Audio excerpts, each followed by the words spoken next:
រដូវលំហើយធ្លាក់ខ្យល់ជារដូវដែលកសិករខ្មែរចាប់ផ្ដើមកាត់ផលស្រូវ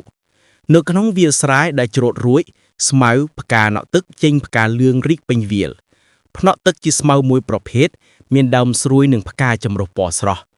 ស្មៅនេះដុះលូតលាស់វាស្រែពេលរដូវវស្សានិងរដូវវស្សាកាន់តែច្រើន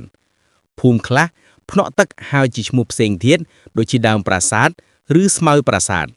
ផ្កាស្មៅប្រភេទនេះរឹតតែពិសេសចាប់ចិត្តកវីកូមាសដូចជាលោកតាឬសិនស៊ីសាមុតផ្កាលឿងមាត់តំបន់ទេសចរក្នុងបទស្រណក់ស្រុកស្រែនៃប៉ែមីក្នុងបទចម្រៀងបានច្រៀងថ្នាក់ទឹកផ្កាលឿងនឹកស្រុកស្រែត្រពាំងស្រែពេលស្រូវទុំឈោករត់ស្លូក្នុងរឿងបាំងរយក្រែផ្ការីកលឿងសួនវាសនាស្រណោះស្រុកស្រែចុងខែធ្លាក់ចុលរអិករឿងសោតផ្សាលួចស្រឡាញ់ស្រីលក្ខក្នុងឪពុកពុកម៉ែតៅវ៉ាវពីលអកេះសូសៀងរលត់បាត់រស្មីបងរស់កំព្រាជាមួយដំណៅនិរន្តរនៃខឹមផង